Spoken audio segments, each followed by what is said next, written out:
Yan, check natin tong si Black Mamba natin, yung Griffin 180 natin. Kasi ang dami nating tropa na hindi nila mapaandar yung mga motor nila, naulanan.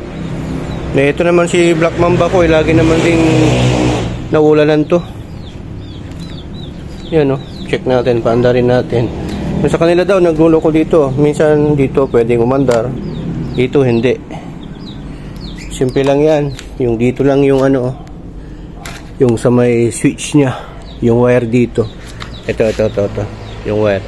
Baon nyo lang yan, naglulus yan, dalawa. Okay? Check natin. Kalilinis ko nga lang yun laging nababasa. Ito, hindi ko na nga pinapatay ito, nakaganyan lang. Ganyan na lang siya pag nakapark. Check natin. Yan Pindutin nyo. Ang tama dyan, pindutin nyo. Tapos ganyan nyo. Patapusin nyo yan bago nyo sindi. Tapusin yung animation. Try natin dito sa kanan. Napanda rin.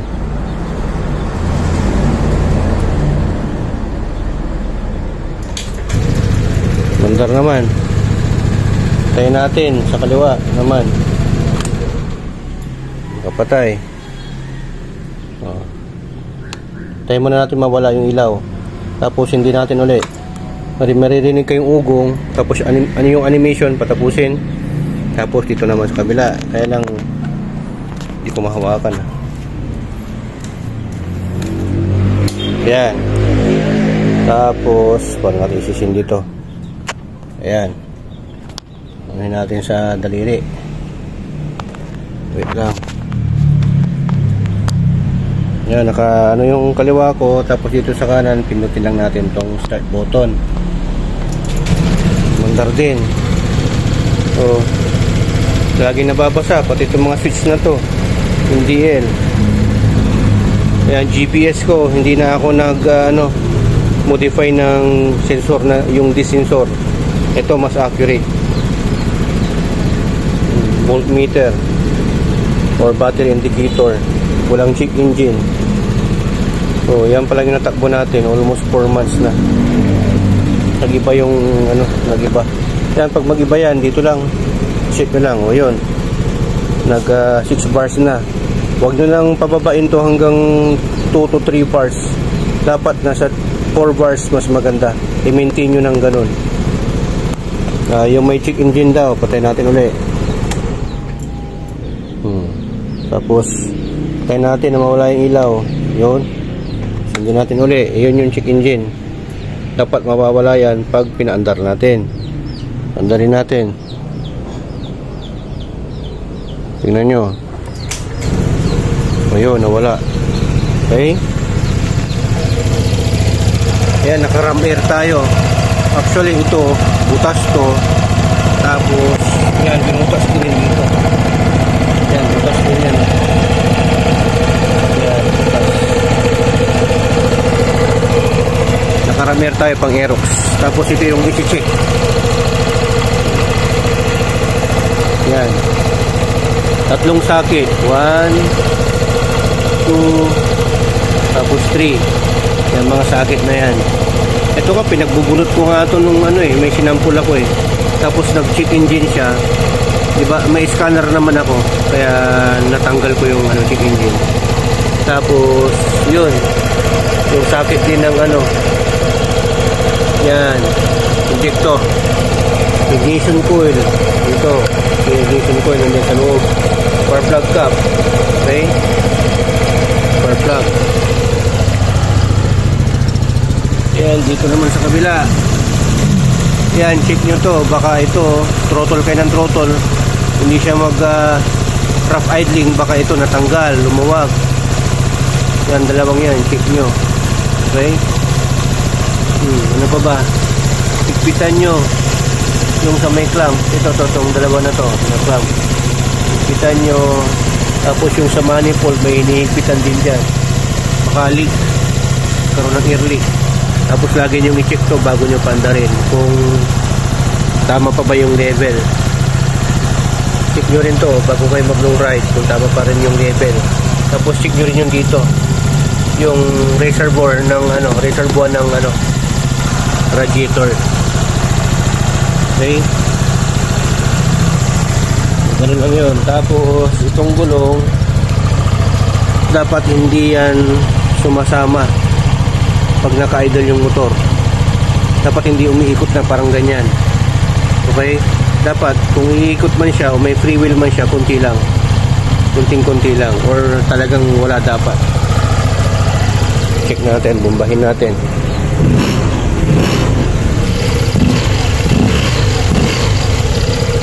Tapos preno natin.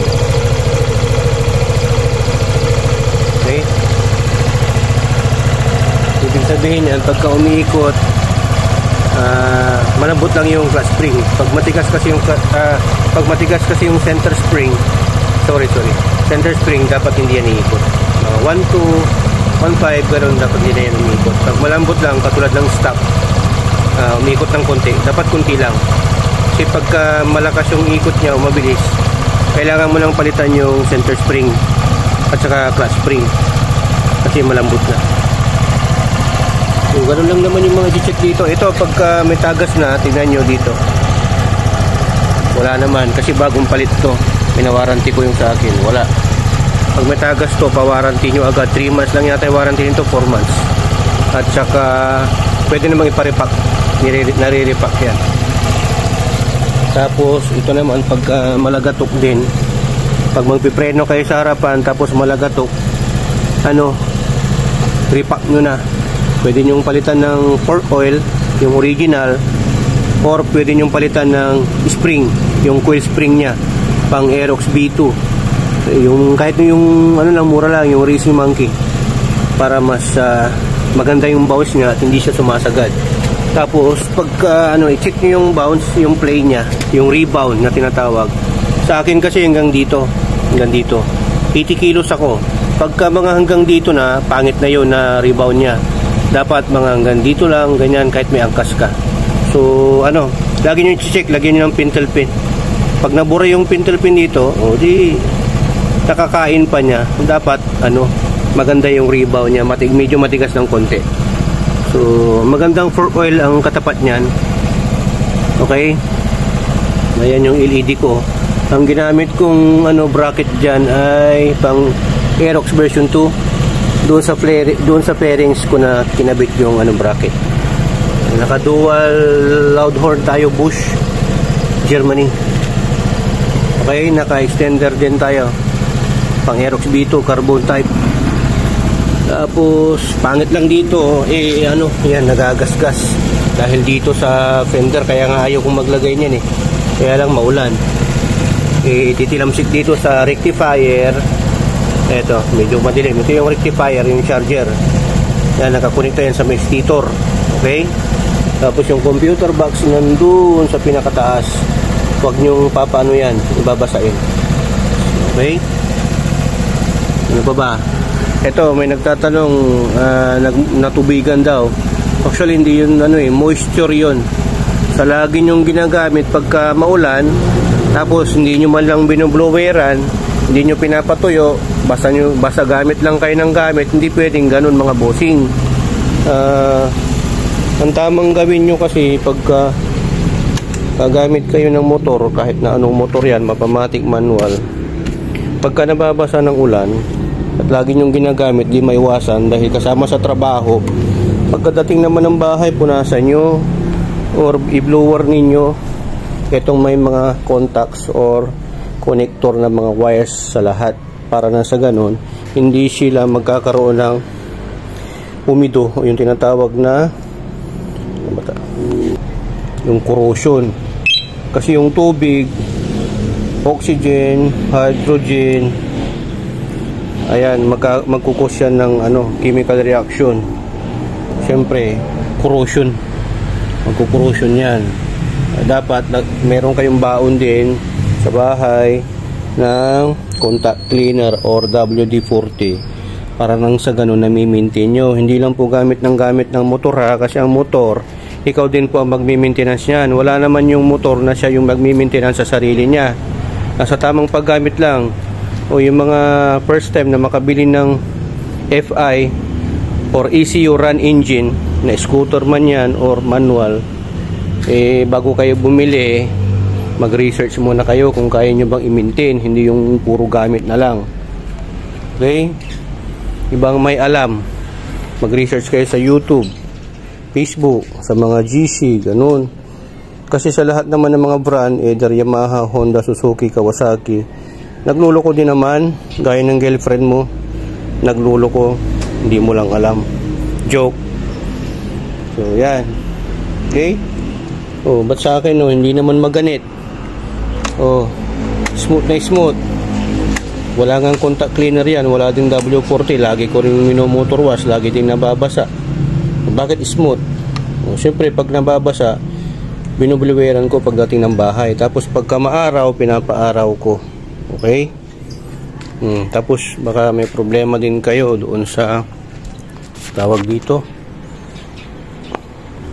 sa mga switches. Pare, nag-flasher kayo, ayaw gumana. Okay? May nag-loose lang dyan, baklasin nyo lang to. Ito, may tornilyo dito. Yan, baklasin nyo lang. Corrosion lang yun. Lihain nyo yung contact. Yan, or contact cleaner, ilagay nyo. Linis-linisan nyo naman kasi, hindi puro gamit lang. Maintain nyo. Parang ano lang yan, pag-aalaga sa anak o sa asawa o sa sarili. Maintain nyo. Tapos dito, sa battery, tanggalin nyo na yung cover nito para lagi nyo ma-check. Parang ganyan, oh. Kalalagay ko lang nung contact cleaner. Meron na naman.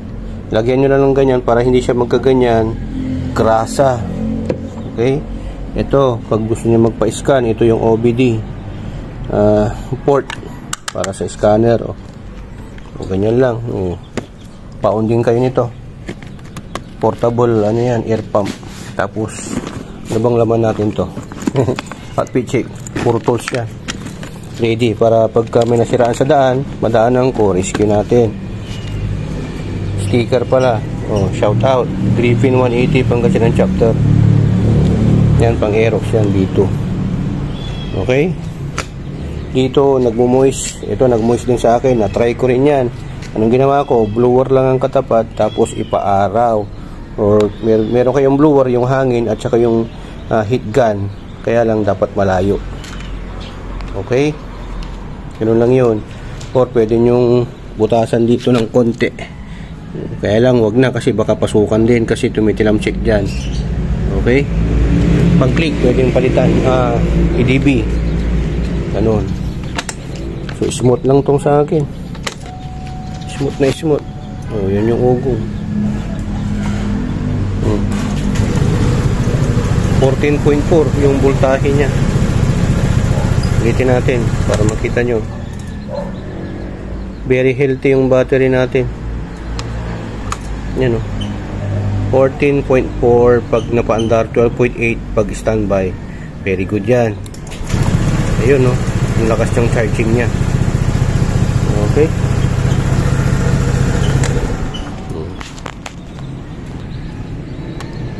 Yan ha, lagi kong binibilin. Patapusin yung ugong at yung animation display para hindi masira yung ECU, yung panel. Okay. Dami mungger.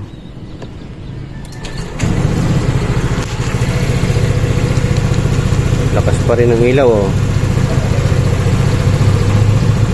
Ito dapat lagi nakalagay sa kmh, kilometer per hour. Huwag yung mile per hour kasi iba yung takbo mo nun. Nasa Amerika ka nun. Okay, yung 70 pag kunwari naka mile per hour yan, tapos nakikita mo dito 70 yung takbo mo. Actually pag i-convert mo sa kmh, yung 70 yata to 80 is nasa 120 na yun. O diba, kala mo mabagal ka pa, yung pala mabilis ka na. Patay tayo dyan. O sige na, ayan na, Burn Tom signing off. Thank you.